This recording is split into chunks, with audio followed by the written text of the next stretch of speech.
Tuesday might have been Kamala Harris's best day as the Democratic presidential nominee and as a candidate. Let me go through it and explain. All right, so on Tuesday, the following things happened. Morning Consult released a national poll. I'm looking to make sure I have the numbers right.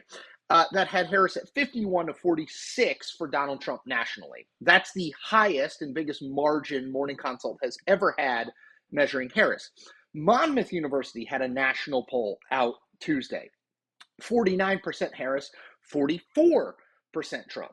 Suffolk University and USA Today had a Pennsylvania poll, 49% Harris, 46% Trump. And last but not least, the 538 polling average of Harris's favorability versus her unfavorability for the first time in 3 years, 1, 2, 3 years, her favorable numbers are now, again, it's just by a little bit, but her favorable numbers are now higher than her unfavorable numbers. I also just went and did a quick dive into polling released since the September 10th debate. There is not one poll that has Harris up by less than 4 points nationally, and most have it between 4 and 5. Okay, what does it all mean?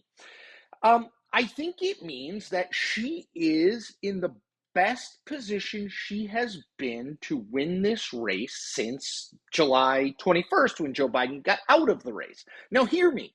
That does not mean she is going to win this race. It simply means that today, September 18th, a Wednesday, she is in her best position to do so since she got into the race. Why? I think the debate quite clearly helped her. I posted here and wrote and talked to anyone who asked that I said Kamala Harris won that debate. Now, I thought it was pretty convincing. She came across as capable. She came across as confident, starting with her decision to kind of force a handshake with Donald Trump at the start of the debate. She came across like she belonged, like she was comfortable on that stage with him. And I think he rambled.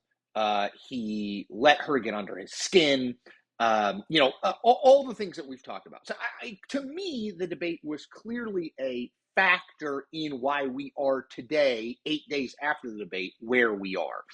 I also think, people are getting more comfortable with Harris. I think her messaging is working, this idea of joy and optimism, and we need to turn a page on the Trump years.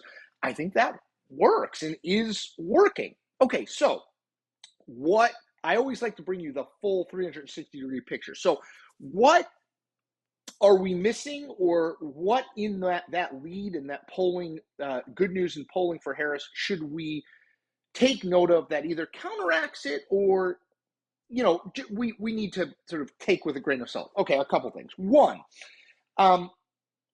the Electoral College, which is still how we pick presidents, not the popular vote, tilts towards Republicans. That's because a lot of these smaller Republican states, they get 2 electoral votes for president. It's the number of members of Congress you have plus 2. And that helps these smaller states. It's just a bigger percentage of the vote. So the Electoral College tilts a little bit towards Republicans. I wouldn't say a lot bit, but a little bit. What that means then is that most smart people believe that Kamala Harris needs to win the popular vote by at least 3 points and maybe as much as 4 points to feel comfortable that she's also going to win the Electoral College. Obviously, we saw in 2016, Hillary Clinton won the popular vote by 2-ish points and lost the Electoral College. It happened in 2000 as well, to Al Gore and George W. Bush. So it's happened twice in the last 24 years. I don't think there's reason to at least suspect there's a chance there, particularly if Harris's national popular vote margin is 3 points or less. So that's part one.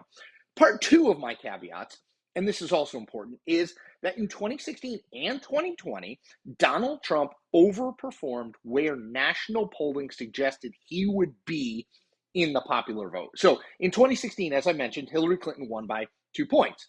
Most national polling averages going into the final days of that race had her up about 4 points. So he overperformed by 2. In 2020, most national polling averages had Joe Biden ahead by around 8 points nationally.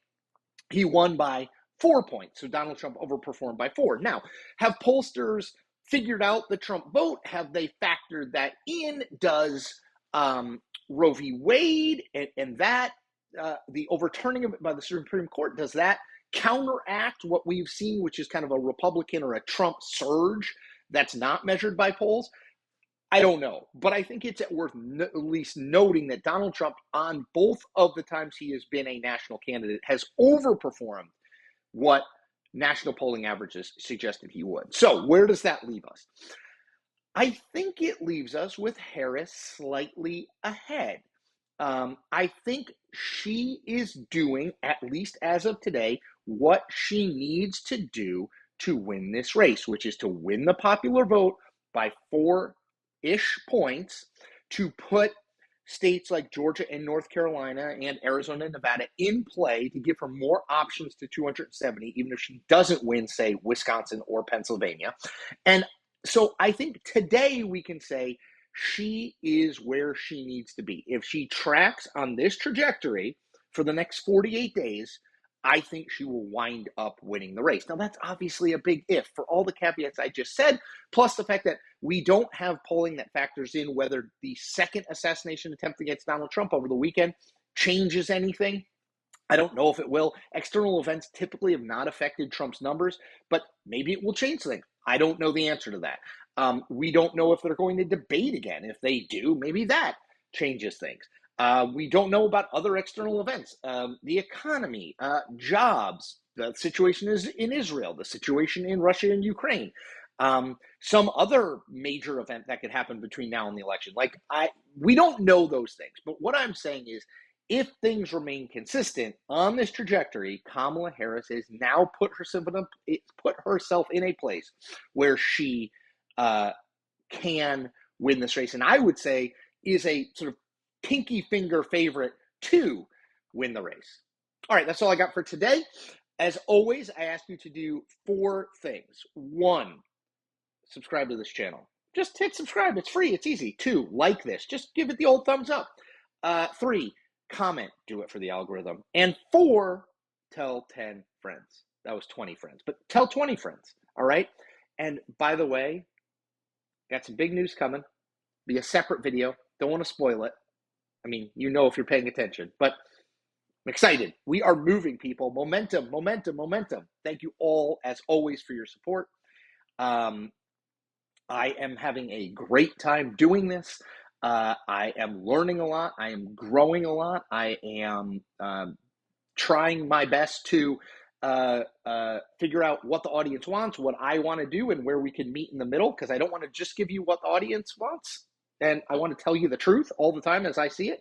I also don't want to give you videos you don't care about. So let me know, too. Are there videos that you care about, that you want to see more of, that you want to see less of?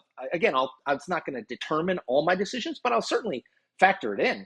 All right. I need new glasses. I'm going to get them today because these are hurting me. That's all I got. Thank you, as always, and take care.